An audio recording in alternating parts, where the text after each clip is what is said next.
Seguimos con más de Contragolpe hoy, martes 27 de marzo, a esta hora ya con el diputado Freddy Bernal. Ustedes lo conocen, fue alcalde de Caracas y también en estos momentos forma parte de la Comisión Presidencial para el Desarme y preside la Comisión Mixta de Armas y Municiones en la Asamblea Nacional. Bienvenido. Buenas noches, Erika. Bueno, queríamos saber en primer lugar qué está haciendo la comisión para atender este problema que afecta a todos los venezolanos y venezolanas. Mire, es importante señalar lo siguiente. El año pasado se iniciaron dos caminos. Un camino, por instrucciones del presidente Hugo Chávez, que fue la Comisión Presidencial para el Control de Armas y Municiones. Y otro camino, el de la Asamblea Nacional, Comisión Mixta para el Desarme, Control de Armas y Municiones. Ambas comisiones estamos trabajando articulados. Ya tenemos casi un año trabajando en forma articulada. Primero arrancó la Comisión Mixta, luego se incorporó la Comisión Presidencial. ¿Qué estamos haciendo? Hay dos caminos. La Comisión Presidencial tiene como objetivo, tiene tres objetivos fundamentales. Primero, realizar una serie de consultas, estudios técnicos, sociológicos, en función de producir insumos para que la Comisión Mixta armemos la ley contra el desarme, control de armas y municiones. El segundo elemento es ir tomando medidas de carácter ejecutivo que vayan enfrentando la criminalidad y la violencia. Es importante señalar, yo lo repito en todas partes, que una ley por sí sola no resuelve el problema de la criminalidad, pero va a coadyuvar a hacerlo. Claro. En ese orden, es importante señalar que estamos por primera vez en muchísimos años en Venezuela construyendo una política de lucha contra el crimen. Entonces, la Comisión Mixta, la Comisión Presidencial y la ley en sí pretenden conformar una política de lucha contra el crimen. Ahora, elementos concretos, por ejemplo, ya la Comisión Presidencial ha emitido varias resoluciones. Una, la prohibición de armas de fuego en transporte público. Dos, la prohibición durante un año de importación, exportación, comercialización de armas, municiones o accesorios. 3. Hemos dado 3 meses, ya está corriendo como un mes más o menos, 3 meses, para que todo aquel que tenga en su casa un arma de fuego, sea que se la hayan donado, sea que se la hayan comprado, sea que la trajeron del extranjero, la regularice. ¿Qué significa regularizarla? Usted va a la Dirección de Armas y Explosivos, allí en el Fuerte Tiuna, y con un mecanismo muy sencillo, usted se le da el porte de arma de fuego que usted tiene en su casa. Porque preferimos como gobierno saber dónde están las armas, quién tiene las armas, a que estén las armas por allí clandestinas. Tercera, otra medida que se ha tomado. Se le dio a las armerías un plazo de un mes para cambiar el rubro. Es importante señalar que es en el gobierno del presidente Hugo Chávez donde hemos atacado la venta de armas. Cuando llegamos al gobierno, había en el país 2.000 armerías. Porque las armerías era un negocio, como vender papa, como vender jeans, como vender computadoras. Se vendía armas alegremente en todo el país. Nuestro gobierno ha bajado de 2.000 armerías a 80. Pero hemos tomado la decisión, y se le consultó al presidente, que es el presidente al final de la comisión, y se van a eliminar todas las armerías privadas. ¿Qué significa? Que de aquí en adelante el Estado venezolano a través de Cabil tendrá el monopolio absoluto de la emisión de armas, municiones o accesorios, lo que va a limitar esa discrecionalidad de armas por todas partes, que cada quien compra una arma, una pistola, etcétera, etcétera. Ahora, fíjate, estos elementos que son bien importantes. Mañana tenemos una reunión mixta, la Comisión Presidencial más la Comisión Mixta, y hemos invitado representantes de los diversos poderes públicos, el director de la Policía Nacional, el director del CICPC, Fiscalía, etcétera. ¿Qué va a pasar mañana? Que es bien interesante que el país lo sepa. La Comisión Presidencial, que había realizado una serie de encuestas y estudios, entre ellos una encuesta de victimización y una encuesta de armas ilegales, mañana va a discutir con nosotros esos resultados. ¿Con quién lo va a discutir? Con la Comisión Mixta y con los poderes públicos. Ahora, aquí hay algunos datos bien interesantes de esa encuesta que mañana vamos a debatir. Por ejemplo, ¿quién realizó esa encuesta? Esto, la Comisión Presidencial. La Comisión Presidencial para el Desarme. Okay. 92% de los homicidios en Venezuela de fuego, según cifra del CICPC. Y 74% de los robos del país se cometen con armas de fuego. ¿Qué significa? ¿Qué señala esto? Que es el arma de fuego el instrumento principal para el robo y para el homicidio. 90% de los homicidios se cometen con municiones de fabricación nacional. ¿Quién las produce? Nosotros, la industria militar. La industria militar. Sí, Cabin, que aunque tiene controles muy específicos, lo que realmente va a garantizar el control de ahora en adelante es el marcaje de las armas y municiones, que no existía en Venezuela, pero que existe en otros países como Brasil. Y para ello, ambas comisiones viajamos a Brasil, yo no viajé, pero la comisión viajó, y hizo un estudio de la empresa de armas en Brasil y verificó que técnicamente es posible el marcaje de las armas y municiones. En esa comisión estuvo gente incluso de la oposición. Claro, de la oposición, porque es importante señalar que en la comisión presidencial está el diputado Caldera de la oposición y estoy yo. Pero en la comisión mixta vemos 15 diputados, 7 de la oposición y 8 del gobierno. Se lo pregunto por lo siguiente.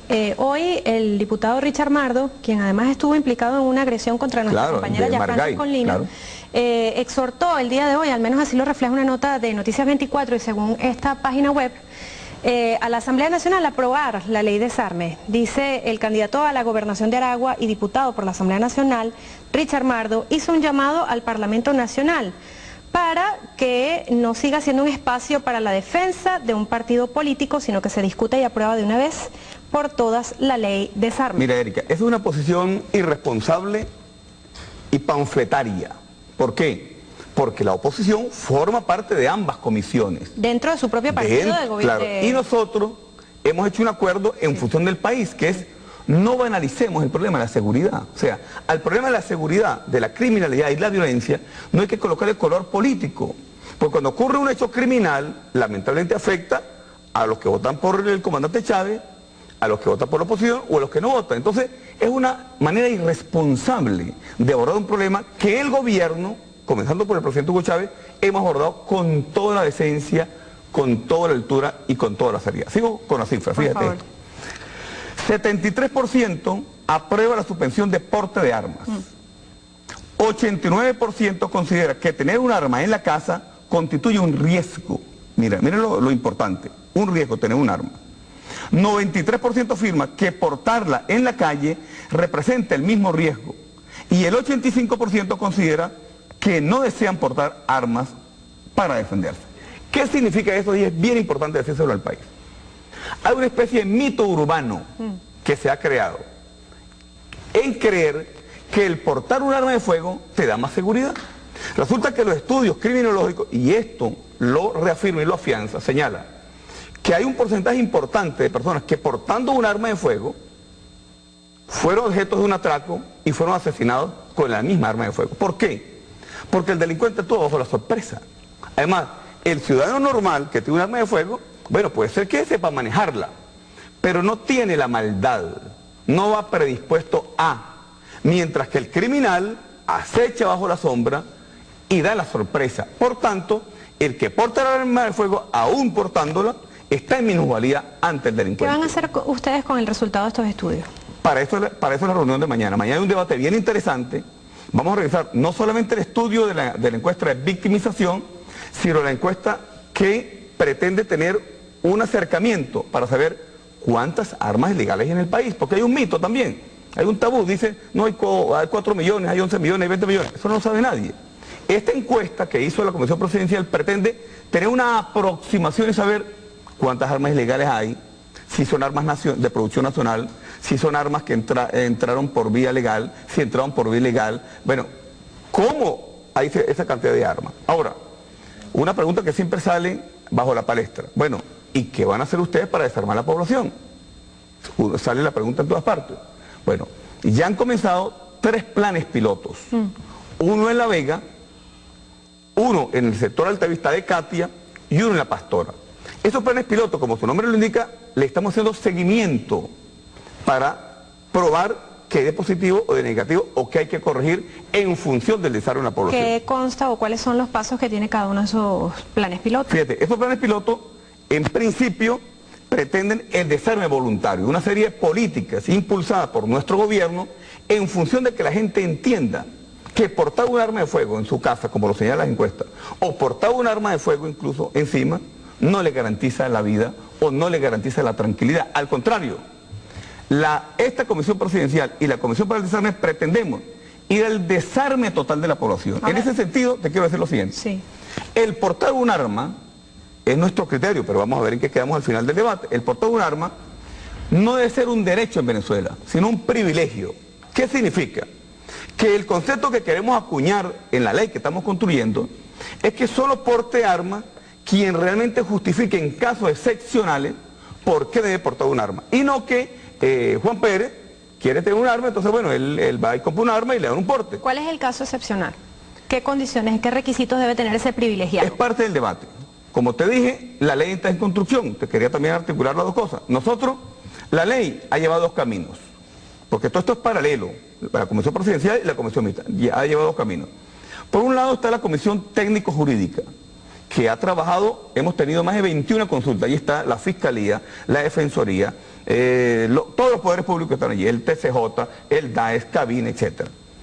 ¿A qué conclusiones hemos llegado o qué hemos elaborado hasta este momento? Hemos elaborado un proyecto de ley, que tiene hasta ahora 53 artículos. Y estamos esperando que una subcomisión nos den unos insumos sobre dos elementos muy particulares, que es la prueba anticipada y el marcaje de armas y municiones. Entonces la ley podría tener 65, 70 artículos aproximadamente. Está en debate. Ahora, en forma paralela hemos hecho las consultas. Hemos hecho 11 consultas públicas. Pero hemos aprobado un cronograma para ir a Táchira, para ir a Zulia, para ir a Anzoátegui, para ir a Bolívar y a Caracas, y allí agrupar diversos estados. ¿En cuánto tiempo se produce? Más o menos, el cronograma, fíjate, lo tenemos listo para, calculamos nosotros que si los tiempos se dan y no hay ningún obstáculo, para finales de mes de mayo, nosotros habíamos terminado la consulta pública y habríamos terminado de armar la ley. Eso luego pasaría al debate de los 15 diputados de la Comisión Mixta. Y más o menos para el 19 de junio, nosotros pretendemos estar llevando el proyecto de ley a la Asamblea Nacional. Ha dicho usted varias cosas sobre las cuales tengo varias preguntas. En primer lugar, ha dicho que uno de los planes pilotos implican el desarme voluntario, pero algunos podrían vernos en este momento y decir, bueno, es que los malandros no se desarman voluntariamente. Claro. ¿Cómo hacer con esa situación, en primer lugar? Y en segundo lugar, ¿qué harán con las armerías? Es decir, las armerías actuales, ¿qué van a hacer con ese stock que ellos tienen allí? ¿A dónde van las armas? Perfecto. Fíjate. Hay un trabajo bien fuerte que le toca al gobierno y nos toca a nosotros, que es generar confianza. La confianza no se decreta, la confianza se construye. Entonces, estamos ahorita elaborando los mecanismos para la entrega voluntaria de armas. Cuando hemos hecho otros estudios como en El Salvador o Nicaragua o Brasil, hemos llegado a la conclusión que generalmente nadie va a entregar armas a una jefatura civil o a un cuartel, bueno, porque cree que lo van a atrapar o que lo van a detener, que va a ser objeto de una investigación, etc. Entonces, estamos tratando de buscar lugares que generen confianza y pueda haber entrega de armas voluntarias. ¿Dónde, por ejemplo? Ya ha habido, por ejemplo, pudiera ser una iglesia, pudiera ser un campo deportivo, pudiera ser ONG. Eso está en debate, eso está en construcción. Yo solamente estoy diciendo posibles alternativas, no significa que vayan a ser ellas. Ahora, es importante decirle a la población que, aunque pareciera complejo el tema, y lo es, hay que pensar en positivo. Y te voy a dar el siguiente ejemplo. Río de Janeiro era una de las ciudades más violentas del mundo. Todos sabemos el problema de la favela, por todos conocido. Y se aplicó en Río de Janeiro el plan de desarme voluntario, el plan de desarme compulsivo, una ley contra el desarme, control de armas y municiones, y una campaña de sensibilización. Todo al mismo tiempo. ¿Y qué se logró con ello en Río? Después de 3 años de aplicación de estas medidas en Río, ha bajado la criminalidad 10% por año. ¿Qué significa? Que ha bajado en 30% la criminalidad. ¿Con esto qué quiero decirle al país? No es que al aprobar la ley, a los 4 meses vamos a estar felices. No, sería irresponsable decirlo. Pero sí estamos convencidos que, aprobando la ley, avanzar con el desarme voluntario, con el desarme compulsivo, y con la campaña de sensibilización que adelanta la Comisión Presidencial y que está en radio, en prensa y en televisión, que pretende, como su nombre nos indica, sensibilizar y fundamentalmente desarmarnos en el tema de la violencia. Porque fíjate, hay temas que no tienen que ver con inseguridad, sino con violencia. Por ejemplo, cuando tú, como ocurrió en estos días, cuando tú vas por la Cota 1000 y alguien te choca y tú sabes con un arma de fuego y comenzas a disparar, eso no es inseguridad, son temas de violencia. O cuando cuando en un sector popular o una urbanización están unos muchachos ahí con un equipo de sonido a todo volumen y baja un vecino obstinado, como se dice en criollo, y le da unos tiros al del carro o baja con un bate. Esto no es un problema de inseguridad, es un problema de violencia. Que al final redunda en que la gente se siente insegura, es otra cosa. Entonces, tenemos que atacar, tenemos que, como dice el comandante Hugo Chávez, tenemos que hacer un desarme en dos sentidos. El desarme de la arma y el desarme en los antivalores. En los antivalores del querer portar un arma de fuego, los antivalores del querer ser el malo de la partida, los antivalores de la droga, los antivalores del delito, los antivalores de la vagancia. O sea, hay que desarmar a la población, no solamente con el arma, sino fundamentalmente en los antivalores. ¿Qué podrían entonces hacer o qué se les va a exigir a las armerías que hagan con ese stock que ya tienen encima? De acuerdo. Se le ha dado un mes para cambiar el rubro. Luego, allí hay un presupuesto que se ha aprobado, que se le aprobó a la Comisión Presidencial, unos 39.000 millones aproximadamente, para que luego Cabin absorba esa cantidad de armas o insumos. Ahora fíjate, alguien me podría preguntar, bueno, pero van a salir perjudicadas las 80 armerías. Yo diría, bueno, yo no sé si perjudicadas o no. Lo que quiero decir al país es poner en la balanza lo siguiente. ¿Qué es más importante?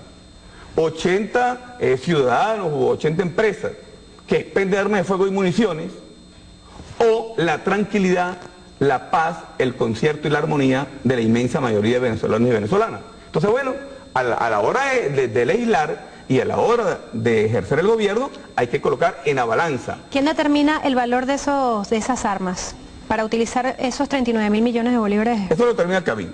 Eso lo determina Cabin y eso hay un estudio técnico para ello. Ahora, fíjate, es importante señalar lo siguiente. Esta encuesta, estos insumos que la Comisión Presidencial nos va a dar el día de mañana, nos va a permitir acelerar la discusión de la ley. Porque bueno, a veces se nos ha querido como presionar, bueno, que la ley, que cuando sale la ley, que si mañana, que si pasó mañana. Y hay que decirle al país lo siguiente. Esto es una ley que implique la protección de la vida y la tranquilidad de los venezolanos y venezolanas.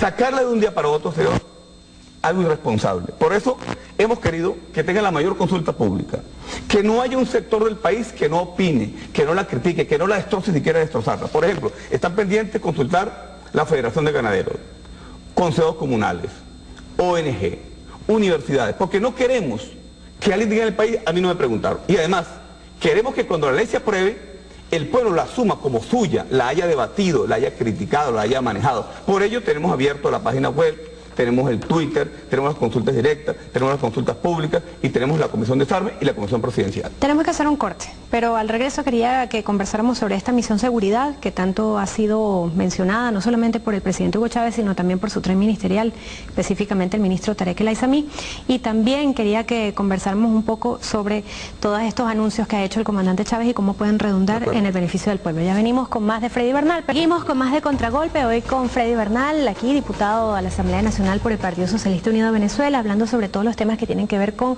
la seguridad. Ya hablamos en el corte pasado sobre la ley de desarme y ahora vamos a hablar sobre la misión seguridad y todos los aspectos, ámbitos que toca este importante asunto para todos los venezolanos. Pero tengo a mi mano izquierda la información que ustedes nos envían a través de @ericalena1, a través del Twitter.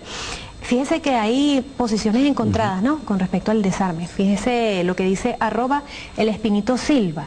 Dice, camarada, usted fue perseguido cuando el golpe y todos los burgueses estaban armados. ¿Qué hacer? Me imagino que tiene que ver esta pregunta con la continua agenda oculta de la oposición, que siempre la tienen bajo la manga, como dice el compañero. Sí, mire, Erika, cuando se dice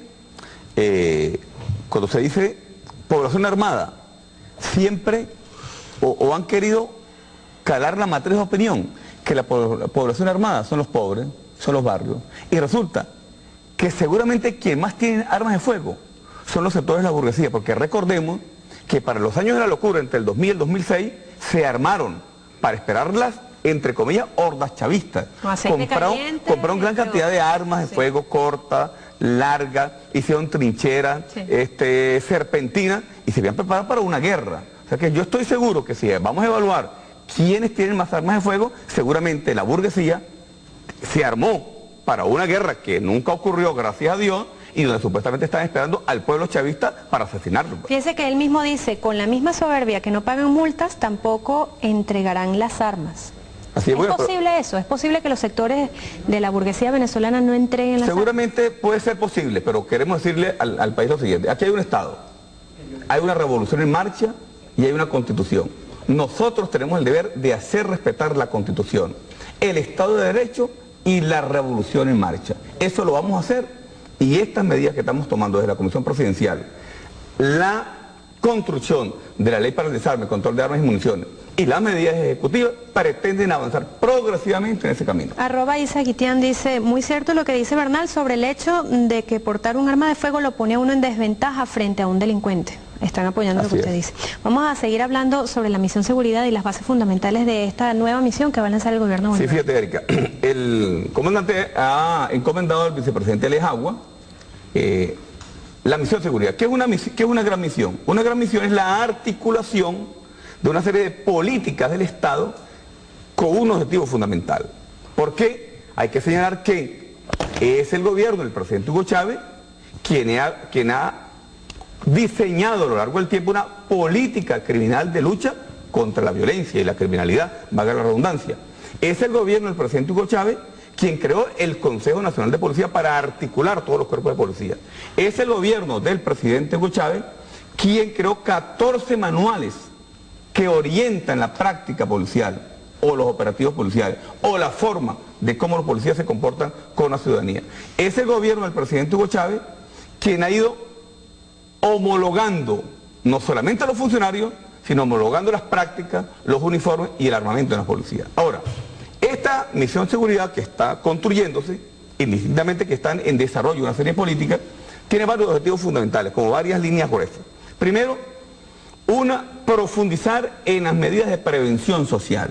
Hay que entender, que aquí lo señalamos, que el gobierno del presidente Hugo Chávez ha avanzado fundamentalmente con las misiones y con el cumplimiento de las metas del milenio en atacar los elementos que generan la criminalidad y la violencia. ¿Cuáles son esos elementos? Bueno, la pobreza extrema, la pobreza crítica, el analfabetismo, la infancia abandonada, la deserción escolar, las niñas preñadas a corta edad. Hay una serie de factores criminógenos y sociológicos que nuestro gobierno ha atacado fundamentalmente y que se considera, y que es lo que se señala como las metas del milenio donde Venezuela ha sido avalada por Naciones Unidas. Una de las líneas de acción es profundizar en esas políticas y lograr avanzar, como lo dice el presidente, en este 7% de pobreza, profundizar en ese 7% de pobreza. 2, la reestructuración y transformación de los cuerpos de policía. Para ello el presidente Hugo Chávez acaba de aprobar, como lo señaló Luis Fernández, 1.756 millones de bolívares, en los que entre una de las tareas está la reestructuración del CICPC y la profesionalización de 2.180 policías en el país. Es parte de las políticas que se están adelantando. Otro elemento importante es el desarme de la población, tanto el desarme voluntario como el desarme compulsivo. Otro elemento es la sistematización de los procesos y la incorporación de la tecnología para garantizar que cuando ocurre un delito en un lugar o cuando se toma un arma incriminada de una parroquia o de un estado, haya un sistema que le permita decir al funcionario policial o al juez que esta arma que se tomó en La Vega está incriminada en un delito en Maracay y está incriminada en un delito en Zulia. Lamentablemente hasta ahorita eso no ocurre y eso coadyuva a la impunidad. Y te quiero tocar el tema de la impunidad. Es muy reiterativo y se conversa mucho sobre el tema de la impunidad. Allí estamos avanzando. Por ejemplo, en Caracas, muy rápidamente. En Caracas el CICPC subió de 45 investigadores a 550. Solo en Caracas. ¿En qué año? En este año. 2012. Sí. Y subió de 15 fiscales a 45. ¿Qué resultados ha dado el CICPC con esto? Bueno, el resultado es que se han detenido en 3 meses 256 homicidas y 53 armas incriminadas. Eso es un golpe directo a la impunidad, claro, al crimen, al delito del crimen. Como el resultado fue positivo, se ha extendido ese operativo especial del CICPC a Miranda, a los sectores Los Teques, Los Valles del Tuy y Barlovento. Y lo hemos extendido a Carabobo y Zulia.